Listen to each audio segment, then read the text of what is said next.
नमस्कार दोस्तों, यहाँ पर आपको संस्कृत खंड क्लास 12 यूपी बोर्ड का आत्मज्ञ एवं सर्वज्ञ जो कि साहित्यिक हिंदी और सामान्य हिंदी दोनों में पाठ है, उसकी व्याख्या हम करेंगे। संपूर्ण व्याख्या करेंगे, हर एक शब्द की करेंगे, जो आपके लिए बहुत फ़ायदेमंद होने वाला है, क्योंकि इसमें से अधिकतर क्वेश्चन पुटअप होता है। तो सामान्य और साहित्यिक हिंदी दोनों के लिए, वो भी क्लास 12 के लिए परीक्षा जो होगी आपकी 2023 में, उसके लिए विशेषकर है। और ये हमारा पाठ 2 है सामान्य हिंदी का।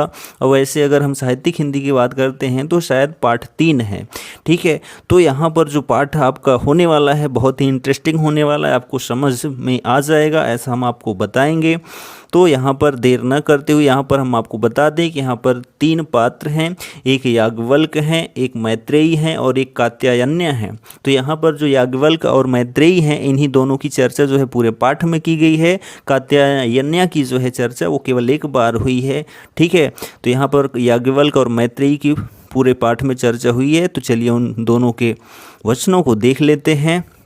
आत्मज्ञ एवं सर्वज्ञ यानी कि आत्मज्ञ यानी ज्ञा से ज्ञानी। ठीक है, आत्मज्ञ यानी आत्म यानी स्वयं को जानना, एवं सर्वज्ञ, ठीक है, यानी सर्वज्ञ होना। ठीक है, यानी आत्मज्ञानी। ठीक है, आत्मज्ञानी ही क्या होता है? सर्वज्ञ होता है, यानी कि जो स्वयं को जान लिया वही सब कुछ होता है। अगर आप स्वयं को नहीं जान पाए तो जान लीजिए आपने कुछ नहीं जाना, क्योंकि स्वयं को जानना बहुत ज़रूरी होता है। तो यही इस पाठ में बताया गया है कि आत्मज्ञानी ही जो होता है वो सर्वज्ञ होता है, यानी सब कुछ जान लेता है। ठीक है, तो चलिए हम वीडियो को शुरू करते हैं। पहला गद्यांश देखिए। याज्ञवल्क्यो मैत्रेयी मुआच मैत्रेयी उदयासन अहम अस्मात् स्थानादस्मि। याज्ञवल्क्यो मैत्रेयी उवाच। ठीक है, याज्ञवल्क्य ने मैत्रेयी से कहा, उवाच यानी कहा, क्या? मैत्रेयी, हे मैत्रेयी, उदयासन, उदयासन का मतलब यहाँ से उठ जाओ, उठ जाने का मतलब यहाँ से चले जाना है। अहम मतलब मैं, यानी याज्ञवल्क्य कह रहे हैं कि मैं यहाँ से चला जा रहा हूँ या चला जाऊँगा। अस्मात् स्थानादस्मि, इस स्थान को छोड़कर, यानी कि जो याज्ञवल्क्य है वो अपनी पत्नी मैत्रेयी से कहते हैं कि मैं इस स्थान को, यानी कि जो गृहस्थ आश्रम है, यानी अभी तक सांसारिक मोहमाया में थे, उसको छोड़कर अब आगे चले जाएंगे वानप्रस्थ में, यानी कि जो संन्यास आश्रम होता है उसमें, जंगल में तप जप करने, पूजा पाठ करने। ठीक है, तो वो इस स्थान को छोड़ आगे चले जाएंगे। आगे कह रहे हैं ततस्ते अनया कात्यायन्या विच्छेदम करवाणि इति। ततस्ते अनया, ततस्ते अनया का मतलब यहाँ पर जो है कि बांट देता हूँ। ठीक है, किसके अंतर्गत? कात्यायन्या विच्छेदम करवाणि इति। हम जो है ततस्ते अनया, जो हमारे पास संपत्ति है, यानी जो कुछ भी है, ठीक है, हम क्या करेंगे? कात्यायनिया, कात्यायनी के साथ, यानी कात्यायनी के विच्छेद करवाणि इति, अब दोनों में विच्छेद कर देंगे, यानी जो कुछ भी है, धन दौलत, ठीक है, कुछ भी है, वो याज्ञवल्क्य कह रहे हैं कि तुम्हारे और कात्यायनी के बीच में बंटवारा कर देते हैं, यानी दोनों के अंतर्गत जो है संपत्ति को बांट देते हैं। ठीक, मैत्रेयी उवाच, मैत्रेयी कहती है, मैत्रेयी ने कहा, क्या कहा? कि यदीयं सर्वां सर्व पृथ्वी वित्तेन पूर्णा स्यात् तत् किम तेनाहमृता श्यामिति। यदीयं सर्व पृथ्वी, मैत्रेयी कह रही हैं कि यदि सर्व पृथ्वी वित्तेन, पृथ्वी के सभी धन दौलत पूर्णा स्यात्, जो हमको मिल जाए, यानी पृथ्वी की जितने धन दौलत हैं सब हमको दे दिया जाए, तत् किम तेनाम अमृतम श्यामिति, तो क्या मैं अमरता को प्राप्त कर लूँगी? क्या मतलब ये कह रही है मैत्रेयी कि यदि सारी पृथ्वी पर जो धन परिपूर्ण है, ठीक है, यानी सभी धन हमको मिल जाए, तो क्या मैं जो है उससे अमर हो जाऊँगी? तो आगे देखिए, याज्ञवल्क्य उवाच, याज्ञवल्क्य ने कहा, क्या कहा? नेति, यानी नहीं, यानी कि याज्ञवल्क्य ने कहा कि ऐसा संभव नहीं है कि धरती का जितना धन है तुमको दे दिया जाए तो तुम अमर हो जाओगी, तो ऐसा संभव नहीं है, ऐसा नहीं होता है। आगे देखिए पैराग्राफ 2, यहाँ पर यथय उपकरणावताम, ठीक है, यथय उपकरणावताम जीवनम तथैव ते जीवनम स्यात्। यहाँ पर यथय उपकरणम वताम, तो इस बात पर जो है, ठीक है, याज्ञवल्क्य कहते हैं कि जीवनम तथैव ते जीवनम स्यात्। यदि आपको ऐसा चाहिए, यानी तुम्हारा भी जीवन वैसा हो जाएगा, कब? जब जीवनम स्यात्, ठीक है, जब तुम जो है साधन संपन्नों का जीवन व्यतीत करोगी। यानी कि जो साधन संपन्नों यानी अमीर व्यक्तियों का जीवन जैसा होता है वैसा ही जीवन तुम्हारा भी हो जाएगा। कब? जब तुम्हारे पास सभी धन दौलत होगी तो, ठीक है, यथै उपकरणावताम, ठीक है, जब जो तुम्हारे पास है, यानी जो जैसे धनवान लोगों का जीवन होता है, तथैव ते जीवनम स्यात्, वैसे ही तुम्हारा भी जीवन हो जाएगा, यानी सुख समृद्धि प्राप्त हो जाएगी। अमृत तत्वस्य तु नास्ति वित्तेन इति, अमृतत्व, ठीक है, त्वस्य तु नास्ति वित्तेन इति।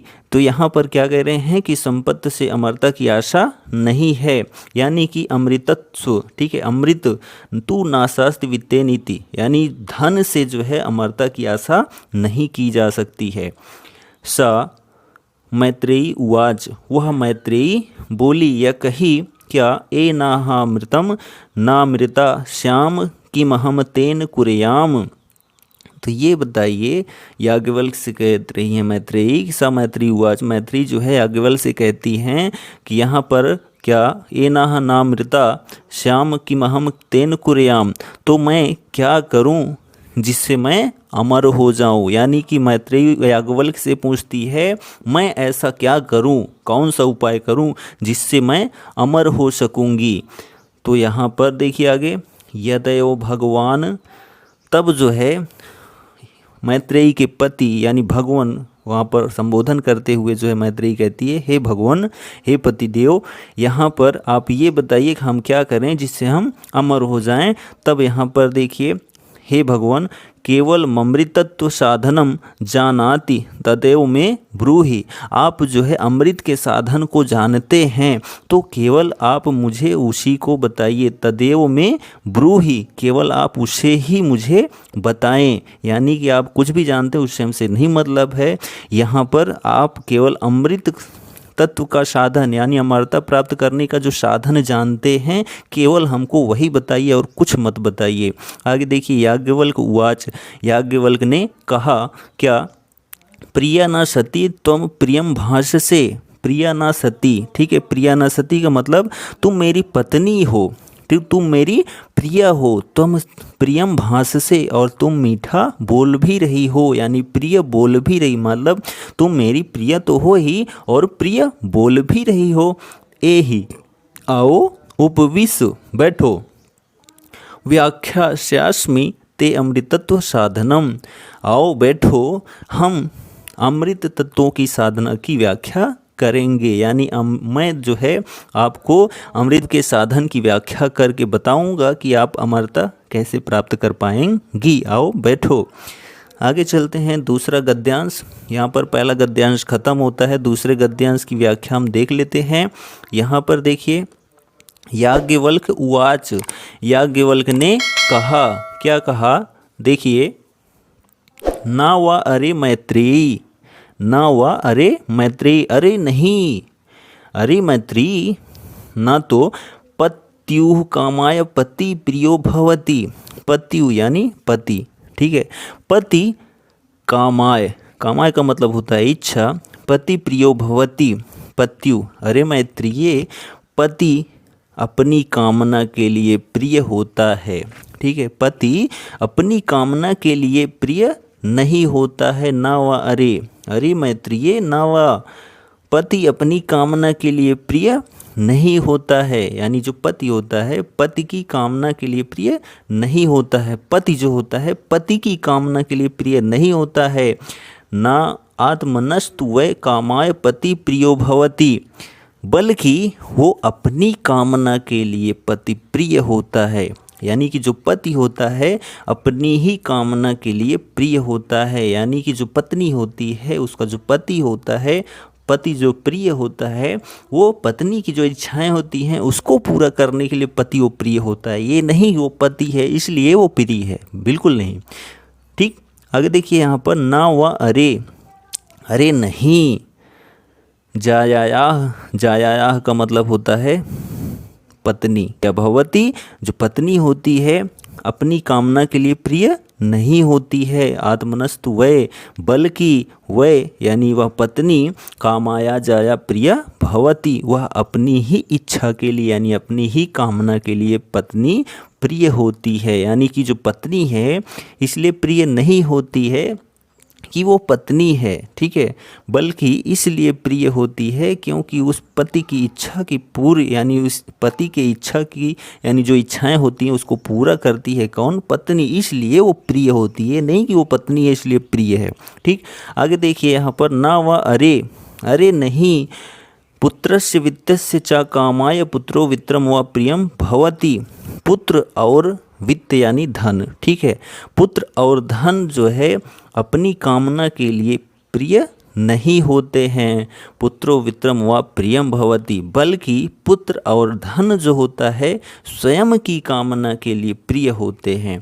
यानी कि जो पुत्र है या फिर धन है वो हमको किस प्रकार से लाभ प्रदान करेगा उसके लिए वो प्रिय होता है, उसके लिए नहीं प्रिय होता है कि वो पुत्र है या धन है इसलिए वो प्रिय है। यहाँ आगे कह रहे हैं कि आत्मनस्तु वै कामाय पुत्रो वित्तम व प्रियम भवति, बल्कि वै कामाय पुत्रो, जो पुत्र होता है या जो धन होता है वो स्वयं की कामना के लिए प्रिय होता है, न कि वो पुत्र है या धन है इसलिए वो प्रिय है। ठीक है, आगे देखिए यहाँ पर, तो यहाँ पर आप थोड़ा कंफ्यूज मत होइएगा। यहाँ पर देखिए, यहाँ पर याज्ञवल्क्य कहते हैं कि अरे नहीं मैत्रेयी, पति जो होता है पति की कामना के लिए प्रिय नहीं होता है, बल्कि वह अपने लिए प्रिय होता है, यानी स्वयं की कामना के लिए प्रिय होता है। ठीक है, यानी जो पति होता है वो स्वयं की कामना के लिए प्रिय होता है। पत्नी जो होती है वो पति की कामना के लिए, पत्नी जो होती है वो अपने लिए प्रिय नहीं होती है। देखिए यहाँ पर जाया कामाय जाया प्रिय भवति, जो पत्नी होती है वो क्या होता है?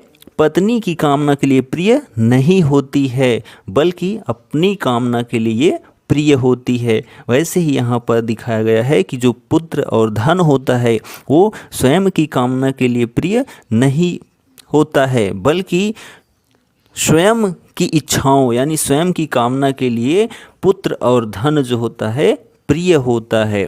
ठीक, देखिए यहाँ पर ना व अरे सर्वस्य कामाय सर्वम प्रियम भवति, अरे नहीं, सर्वस्य यानी सब कुछ जो होता है सभी के लिए प्रिय नहीं होता है। यानी कि जो सब कुछ यानी सभी चीज़ें होती हैं वो सभी के लिए प्रिय नहीं होती हैं, सबकी कामना के लिए सब प्रिय नहीं होता है। हमको क्या पसंद है, तुमको क्या पसंद है, ठीक है, यानी अलग अलग चीज़ें पसंद होती हैं, तो सभी चीज़ें क्या होती हैं, सभी के लिए प्रिय नहीं होती हैं। आत्मनस्तु वै कामाय सर्वम प्रियम भवति, बल्कि वे सभी चीज़ें सभी की इच्छाओं के लिए प्रिय होती, यानी सब अपनी इच्छाओं के लिए यानी कामना के लिए प्रिय होती हैं। यानी कि जो वस्तुएं होती हैं, सभी चीज़ें जो होती हैं सभी के लिए प्रिय नहीं होती हैं, सबकी कामना के लिए प्रिय नहीं होती हैं, बल्कि वै कामाय सर्वम प्रियम भवति, बल्कि वे सभी क्या होती हैं, स्वयं की कामना के लिए प्रिय होते हैं। यानी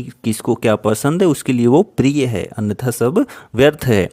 तस्माद आत्मा व अरे मैत्रेयी, उसके बाद जो है कह रहे हैं याज्ञवल्क्य, क्या कह रहे हैं, इसलिए हे मैत्रेयी आत्मा व, आत्मा को देखो, यानी आत्मा ही क्या है, आत्मा व, आत्मा द्रष्टव्य देखने योग्य है, दर्शनार्थम दर्शन करने योग्य है यानी उसको जानने योग्य है, श्रोतव्य सुनने योग्य है, मंतव्य मनन करने योग्य है, निदिध्यासितव्यस्य च, और उसको ध्यान करने योग्य है। यानी यहाँ पर जो है याज्ञवल्क्य मैत्रेयी से कहते हैं अरे मैत्रेयी, जो आत्मा है उसको देखने योग्य है, दर्शन करने योग्य है, श्रोतव्य सुनने योग्य है, मंतव्य मनन करने की योग्य है, और जो है उसको ध्यान करने योग्य है, यानी जो आत्मा है। आगे देखिए, आत्मनः खलु दर्शनेन इदम सर्वम विद्यम भवति, आत्मनः यानी कि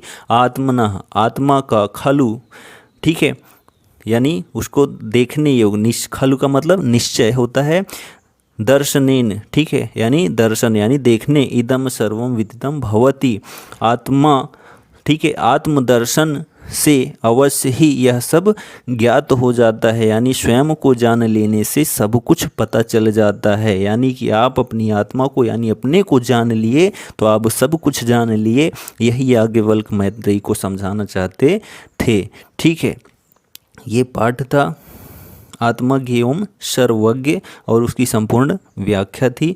आपको किसी प्रकार का डाउट्स हो, किसी प्रकार की समस्या हो तो आप कमेंट में बता दीजिएगा, हम उसका समाधान ज़रूर करेंगे। और वीडियो पसंद आया हो तो अपने दोस्तों में लाइक शेयर सब्सक्राइब करना ना भूलें। धन्यवाद।